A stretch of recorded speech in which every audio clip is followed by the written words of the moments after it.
नमस्कार दोस्तों, मैं अंकुर उपाध्याय स्वागत करता हूं आप सभी का एक बार फिर से अपनी नई वीडियो में। दोस्तों, बाजार में एक बार फिर से गिरावट आ रही है और गिरावट एक बार फिर से गोल्ड सिल्वर में भी देखने को मिल रही है, या अक्रॉस ऑल कमोडिटीज में आपके लिए सिर्फ लाल निशान है। दोस्तों, यही फर्क है शेयर बाजार में इन्वेस्टर्स का। जो इन्वेस्टर थर्सडे तक, लास्ट वीक थर्सडे तक दिन नहीं बदले हैं, केवल 3 ट्रेडिंग सेशन हो गए, क्योंकि इस बार संडे को भी सेशन था ट्रेडिंग। तो एक फ्राइडे, एक संडे और आज तीसरा सेशन है मंडे। 3 ट्रेडिंग सेशन में सारे फंडामेंटल्स बदल गए हैं। जो चांदी, जो सोना वन साइडेड भाग रहा था और हम लोग रीजन दे रहे थे कि डिमांड बहुत स्ट्रांग है, सिल्वर में डिमांड बहुत स्ट्रांग है, इंडस्ट्रियल डिमांड है, ये है वो है। आज वही चांदी ऊपर से 40% साफ हो चुका है और हम लोगों के पास जवाब नहीं है क्यों गिर रहा है। क्योंकि डिमांड नहीं बदली है, डिमांड आज भी वही है जो कल थी। लेकिन फिर क्यों गिर रहा है? गिर इसलिए रहा है क्योंकि सिल्वर एक कमोडिटी है और वॉलेटाइल है, ये हम सभी को पता है, वाइड मूव देती है, ये हम सभी को पता है। लेकिन 4 लाख रुपए केजी, क्या ये जस्टिफाइड था? नहीं था। और हर एक समय हमें डर लगता था कि कहीं करेक्शन ना शुरू हो जाए, और वो हो गई। और जब वो हुई तो ऐसी हुई कि एक ही दिन में लाख रुपए साफ, अगले दिन फिर 20-30 हजार रुपए गया और आज फिर 24,000 रुपए साफ हो गया है।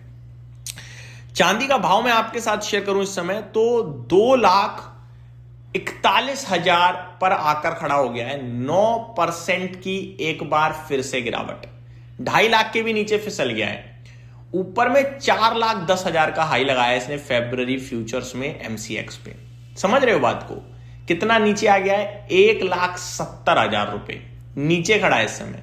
जितना भाव है उससे थोड़ा तो नीचे, मतलब ऑलमोस्ट 50% आप कह सकते हो टूट गया। तो ये जो करेक्शन है ये झेलने वाली नहीं है, लेकिन झेलनी पड़ेगी। सब ट्रैप हो चुके हैं ऑलमोस्ट। अब सवाल ये उठता है कि क्या करें।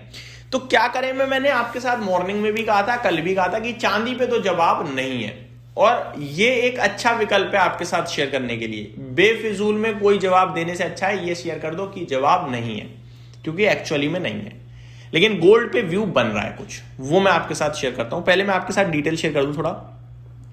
चांदी के ईटीएफ में एक बार फिर करेक्शन है और भयंकर करेक्शन है, क्रैश सिचुएशन है। मैं आपको बताना चाहूंगा, सिल्वर केस जेरोडा का 14% नीचे, बिरला एएमसी का सिल्वर 14.25% नीचे, आईसीआईसीआई एएमसी का सिल्वर ईटीएफ 13.5% नीचे और निपॉन सिल्वर 15% नीचे।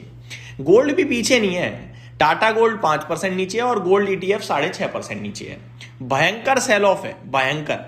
और मुझे तो लग रहा है गोल्ड सिल्वर की बिकवाली की वजह से 2 दिन से डीआईएस का फिगर नेगेटिव आ रहा है, क्योंकि गोल्ड सिल्वर के ईटीएफ में इतना हैवी फंड चल रहा था कि उनमें सेलिंग आई है, तो लोग म्यूचुअल फंड्स में सेलिंग कर रहे हैं, जिसकी वजह से डीआईएस का भी फिगर नेगेटिव आ रहा है। अदरवाइज 106 दिन से लगातार पॉजिटिव आना और अचानक जब सोना चांदी गिरा उसी दिन नेगेटिव आ जाना, ये मेरे लिए एक कोर रिलेशन बन रहा था। और आज जैसे सोना चांदी नीचे है और आज भी अगर डीआईएस का नेगेटिव फिगर आया तो मैं कहीं ना कहीं और कॉन्फिडेंट हो जाऊंगा।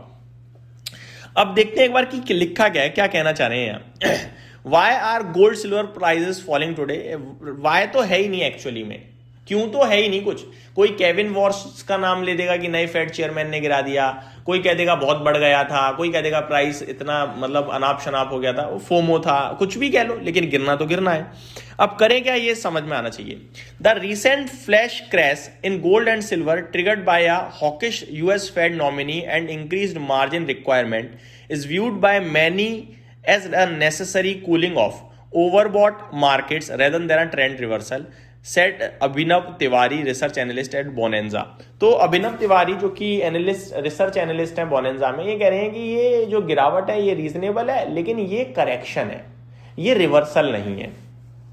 He however noted that the long term outlook remains structurally bullish despite the volatility, record central banks buying, silver's persistent supply deficit and geopolitical tensions provide a solid floor।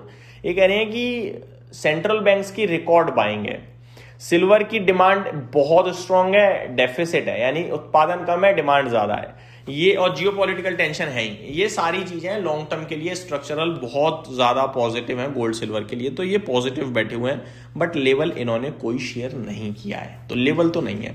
अब मैं आपके साथ थोड़ा फिगर बताना चाहूंगा सोना चांदी का इस समय क्या चल रहा है, एग्जैक्टली कितना नीचे चल रहा है। गोल्ड आपके लिए 2.25% नीचे 1,39,000 पे, और चांदी आपके लिए 2,41,744 पे, 24,000 रुपए नीचे, 9% नीचे है। लोअर सर्किट कहते हैं ऐसे सोना चांदी में, बेच नहीं पाओगे आप चाहते हुए भी।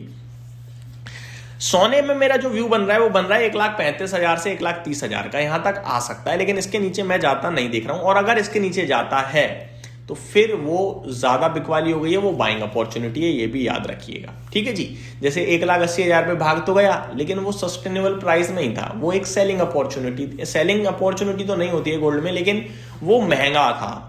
अभी 1,30 के नीचे मुझे सस्ता लगने लगेगा, खरीदने का मौका बनेगा। अब आते हैं आगे दोस्तों, कॉपर के प्राइसेस करीब 1.5% नीचे हैं, एल्यूमिनियम के 0.25%, जिंक में भी 1.5% की गिरावट है, लेड 0.5% नीचे है, और निकल में 2% की गिरावट है। तो चौतरफा सेल ऑफ ही दिख रहा है दोस्तों कमोडिटीज में। ये मेरी तरफ से अपडेट थी, उम्मीद करता हूं डिटेल्स पसंद आई होगी। Thank you so much for watching this video, have a great day guys.